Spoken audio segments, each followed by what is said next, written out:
인사드리겠습니다. 국회의원 서영교입니다. 이렇게 딱 잘 붙어서. 오늘은 여러분께 기쁜 소식을 전해드리러 왔습니다. 드디어 구하라법이 국회 법사위 오늘 소위원회를 통과하고 전체 회의까지 통과되었습니다. 내일은 구하라법이 본회의에서 통과될 예정입니다. 자그마치 6년이 걸렸습니다. 어떻게 이렇게 소중한 법이 통과되는데 6년이나 걸릴 수 있는 건가요?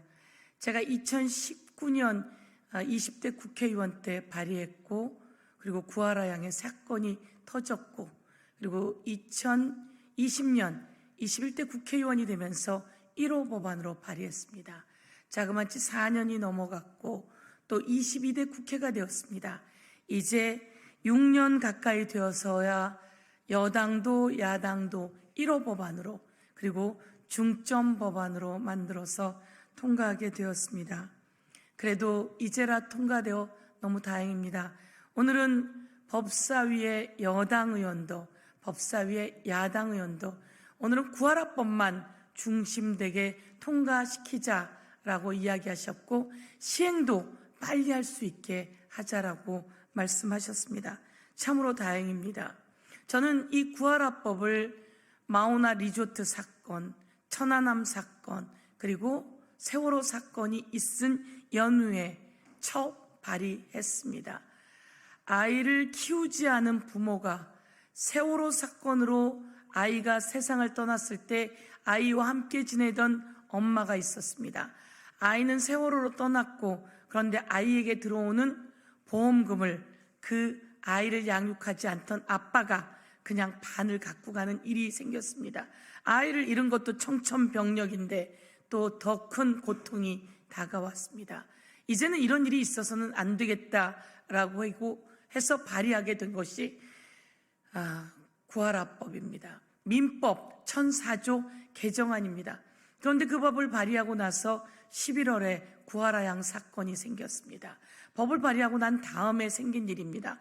구하라는 9살 때 엄마가 구하라 가족을 떠났고 양육비도 주지 않은 채 구하라가 20대 중반이 되어 세상을 떠났고, 구하라가 남긴 돈 150억에 대해서 구하라 엄마가 그 돈의 반은 내 거야 라고 장례식장에 찾아오게 되었습니다. 구하라 아빠와 오빠가 그 돈을 줄 수 없다고 소송을 걸기 시작했고요. 그래서 저희들은 그 법 이름을 구하라법이라고 짓게 되었습니다. 그 이후로 소방관 구하라가 있었고 선원 구하라가 있었습니다. 저희들은 소방관 구하라법도 통과시켰고 선원 구하라법도 통과시켰습니다. 그렇지만 민법 구하라법은 통과되지 못했습니다. 민법은 쉽게 바꾸는 법이 아니라며 많은 학자들 중에 고리타분한 이야기를 하며 이 법 통과를 막아섰습니다. 법무부도 그랬습니다. 그런데 이제는 많은 국민들이 왜 구하라법을 통과시키지 않느냐라고 문제 제기하고 여론이 형성되자 국회에서도 여당도 야당도 구하라법을 통과시키게 되었습니다. 다시 한번 아이를 낳은 부모는 아이를 양육해야 할 의무가 있습니다. 아이는 보호되고 양육받아야 할 권리가 있습니다. 이 법은 부모는 아이를 양육해야 한다라고 하는 법입니다. 그리고 혹여 불의의 사고로 아이가 떠났을 때 그 아이가 남기고 간 상속 재산을 아이를 기르지 않은, 양육하지 않은 부모는 넘보지 말라는 법안입니다. 후자의 일이 있지 않았으면 좋겠습니다. 그냥 부모는 아이를 양육해 주어야 합니다. 혹시 부모가 헤어졌다 하더라도 양육비를 주고 수시로 아이를 돌보아야 한다라고 하는 법안이라고 생각해 주시면 감사하겠습니다. 오늘은 6년에 걸쳐 통과되지 못했던 구하라법이 통과된 날입니다. 우리 하늘에 있는 구하라, 당신이 우리 소외되고 힘든 아이들을 부모가 잘 키워달라고 하는 지침을 내린 하늘의 별이 된 날입니다. 구하라 양이 하늘의 별이 된 날이고, 소방관 강한얼 양이 하늘의 별이 된 날이고, 그리고 선원 김종선 씨가 하늘의 별이 되어 가난하고 소외된, 그렇지만 가족을 행복하게 꾸려라 라고 하는 빛을 내려주는 그런 날이라고 생각합니다. 다시 한번 이 법을 통과시키기 위해서 여당도 야당도 모두 하나 되어서 힘을 모아주신 것에 대해서 감사드립니다. 그리고 이 법은 시행일은 2026년 1월 1일로 되어 있지만 부칙에 헌법재판소의 헌법불합치가 판결이 난 4월 25일, 올해 4월 25일 이후에 혹시 발생한 사건들은 이 법에 적용받을 수 있게 그렇게 부칙을 개정해 놓았습니다. 아이들과 부모가 행복한 가정이 되었으면 좋겠습니다. 그리고 오늘 또 하나의 법이 서영교 이름으로 통과되었습니다. 구하라법도 우리 더불어민주당의 당론이었고 범죄 피해자 보호법도 더불어민주당의 당론입니다. 더불어민주당 당론 2개가 서영교가 대표 발의한 법안이 통과되었습니다. 범죄 피해를 받은 피해자는 지원금을 받을 수 있습니다. 그런데 범죄 피해자가 사망을 해버리면 그 유족에게 지원금이 가지 않습니다. 참 아이러니하지요.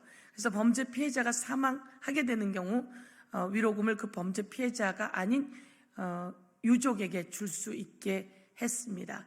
두 번째는 엄마 아빠가 범죄 피해로 다 사망했는데 중학교, 고등학교 학생이 이 위로금을 받게 되어 있습니다. 구조금을 받게 되어 있습니다. 그런데 이 아이들은 아주 어려운 상황이라 기초생활수급을 받거나 학교 등등에서 지원금을 받을 수 있습니다.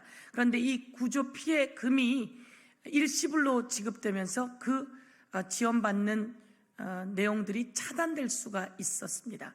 그래서 이 범죄 피해 구조금을 미성년자애들에게 지원할 경우 등에게는 분할로 지급해서 장기적으로 범죄 피해 구조금을 받을 수 있게 했습니다.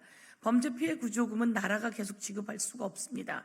가해자의 재산 정보를 제공받아서 가해자로부터 구상권을 청구해야 합니다. 그래서 가해자의 재산 정보 공개를 볼 수 있는 내용도 추가했다는 말씀드리며 좀 더 많은 내용들이 들어 있습니다.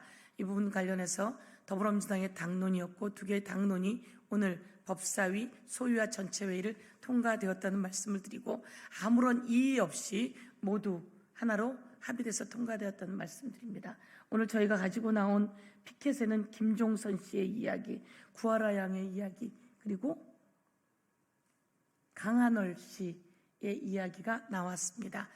다시 한번 여러분 보도 많이 해주시고 더 이상 이런 아픈 일이 없게 해주셨으면 좋겠습니다. 감사합니다. 모두 언론인 여러분께서 힘을 모아주신 덕분이었습니다.